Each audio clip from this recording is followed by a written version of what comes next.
Hello everyone, welcome backs to Chitta's kitchen. ಇವತ್ತು ಸಿಂಪಲಾಗಿ ಚಪಾತಿ ಜೊತೆ ಒಳ್ಳೆ ಕಾಂಬಿನೇಷನ್ ಆಗಿರೋವಂಥ ಪಲ್ಯ ಮಾಡೋಣ.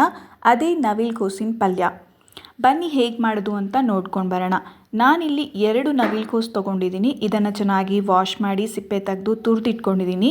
ಈಗ ಒಂದು ಕಡಾಯಿಗೆ 2 ಸ್ಪೂನಷ್ಟು ಅಡುಗೆ ಎಣ್ಣೆ ಹಾಕಿ, ಎಣ್ಣೆ ಬಿಸಿ ಆದಮೇಲೆ 1/2 ಟೇಬಲ್ ಸ್ಪೂನಷ್ಟು ಸಾಸಿವೆ ಹಾಕ್ಕೊಳ್ಳೋಣ. ಸಾಸಿವೆ ಚಟ್ಪಟ ಅಂದಮೇಲೆ 1/2 ಟೇಬಲ್ ಸ್ಪೂನಷ್ಟು ಉದ್ದಿನಬೇಳೆನ ಹಾಕ್ಕೊಳ್ತಾ ಇದ್ದೀನಿ. ಇದ್ರ ಜೊತೆ ಕಡಲೆಬೇಳೆ ಕೂಡ ಹಾಕ್ಕೊಳ್ಬೋದು. ಈಗ ಒಂದು ಆನಿಯನನ್ನು ಕಟ್ ಮಾಡಿ ಹಾಕ್ಕೊಳ್ತಾ ಇದ್ದೀನಿ.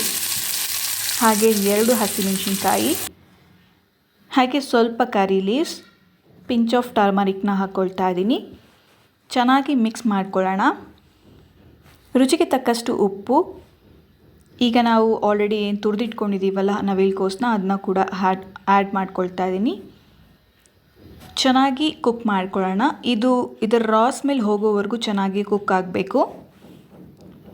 ಈ ಥರ ತುರಿದು ಪಲ್ಯ ಮಾಡೋದ್ರಿಂದ ಯಾರಿಗೆಲ್ಲ ತರಕಾರಿ ಇಷ್ಟಪಡೋಲ್ಲ ಅವರು ಕೂಡ ಇಷ್ಟಪಟ್ಟು ತಿಂತಾರೆ. ಈ ರೀತಿ ಮಾಡೋದ್ರಿಂದ, ಹಾಗೆ ಚಿಕ್ಕ ಮಕ್ಕಳಿಗೆ ಟಿಫನ್ ಬಾಕ್ಸ್ಗೆ ಚಪಾತಿ ಜೊತೆ ರೋಲ್ ಮಾಡಿ ಕೂಡ ನೀವು ಕೊಡ್ಬೋದು. ಈಗ ಇದು ಚೆನ್ನಾಗಿ ಕುಕ್ ಆಗಿದೆ. ನಾನಿಲ್ಲಿ 1/4 ಟೇಬಲ್ ಸ್ಪೂನಷ್ಟು ಶುಗರ್ನ ಹಾಕ್ಕೊಳ್ತಾ ಇದ್ದೀನಿ. ಶುಗರ್ ಹಾಕ್ಕೊಳ್ಳೋದ್ರಿಂದ ಟೇಸ್ಟ್ ಇನ್ನೂ ಚೆನ್ನಾಗಿರುತ್ತೆ. ಈಗ ಫೈನಲ್ ಆಗಿ ಕಡಲೆಪಪ್ಪು ಅಂತಾರಲ್ವ, ಅದನ್ನು ಪುಡಿ ಮಾಡಿ ಹಾಕ್ಕೊಳ್ತಾ ಇದ್ದೀನಿ. ಈಗ ರುಚಿಯಾಗಿರೋವಂಥ ನವಿಲು ಕೋಸು ಪಲ್ಯ ರೆಡಿ. ಇದನ್ನು ಚಪಾತಿ ಜೊತೆ ಸರ್ವ್ ಮಾಡೋಣ. ಟೇಸ್ಟ್ ಅಂತೂ ಅಲ್ಟಿಮೇಟ್ ಆಗಿದೆ.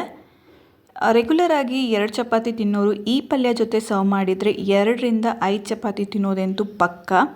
ಹಾಗೆ ಬರೀ ನವಿಲು ಕೋಸು ಅಷ್ಟೇ ಅಲ್ಲ, ಸೌತೆಕಾಯಿ, ಬೀಟ್ರೂಟ್, ಕ್ಯಾರೆಟ್ ಪಲ್ಯ ಕೂಡ ಹೀಗೆ ತುರಿದು ಮಾಡೋದ್ರಿಂದ ಟೇಸ್ಟ್ ತುಂಬ ಚೆನ್ನಾಗಿರುತ್ತೆ.